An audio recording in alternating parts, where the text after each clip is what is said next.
थोड़े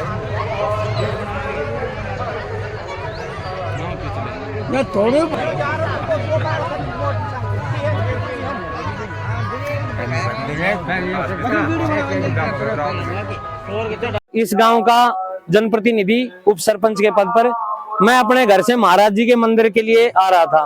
तो मैंने जैसे महाराज जी की मंदिर की साइड में बाइक घुमाई तो मेरे को एक बहुत बड़ी आवाज सुनाई दी। मैंने जैसे आवाज सुनाई दी तो बाइक पीछे मुड़ के देखा तो मैक्सफोर्ड स्कूल की बस बच्चों को छोड़ के पहल के लिए जा रही थी, वो बिजली के ट्रांसफार्मर से यहाँ टकरा गई। मैंने तुरंत अपनी तत्परता दिखाते हुए मैं बस के पास पहुंचने से पहले मैंने बिजली ग्रेड में फोन करके विद्युत लाइन को कटवाया।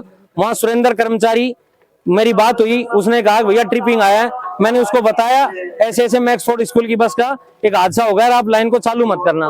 उन्होंने तुरंत प्रभाव से लाइट काट दी। मैंने बिजली कर्मचारी के जो भी यहाँ सुरेंद्र है, लोकेश है, उनको सूचना दी। वो फटाफट से यहाँ मौके पे पहुंचे। उनकी पूरी टीम जो भी है विद्युत कर्मचारियों की, एफआरटी की, वो पूरी यहाँ मौके पे आई। हमने आकर के उस बस में देखे तो 4 बच्चियां थी, जिसमें 2 रसगण से पवन कुमार की बेटी और 2 पेल से। उन बच्चों का नाम हमें मालूम नहीं है। हमने उनको उतारा। एक बच्ची खिड़की से बाहर आ गई थी, उसके हाथ में लगी हुई।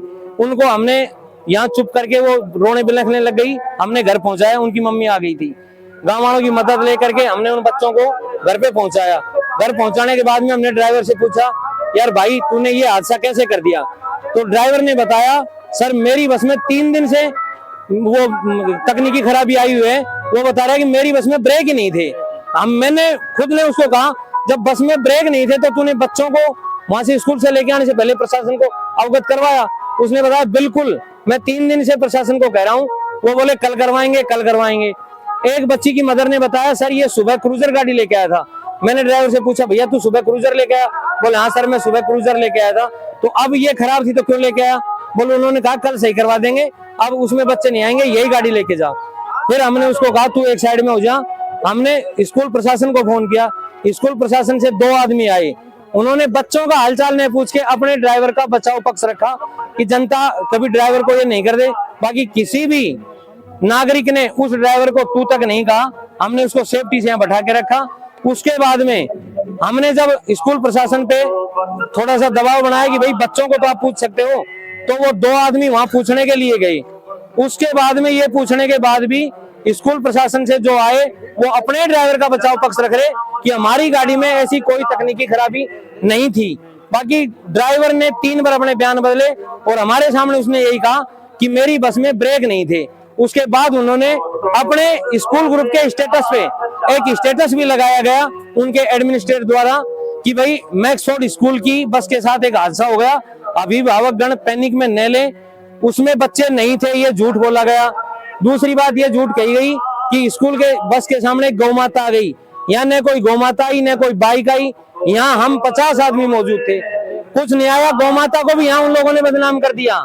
फिर बिजली बोर्ड के कर्मचारियों और अधिकारियों के द्वारा उनको फोन किया गया कि भैया गांव में गर्मी का माहौल है, पानी की किल्लत है, आप लाइन को चालू करवाएंगे, अब उसका एस्टीमेट बनवा के डिमांड भरो।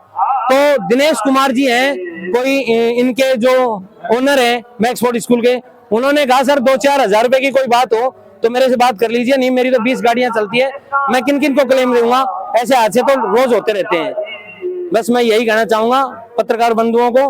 बाकी ये बहुत बड़ा हादसा हुआ और उस भगवान का शुक्रगुजार हूं कि जो आज मेरी आंखों के सामने इसमें ये इतना बड़ा हादसा होते होते टल गया। बार बार मैं उस भगवान को धन्यवाद दूंगा कि उन बच्चियों की जान आज बहुत ही किसी उससे बची है।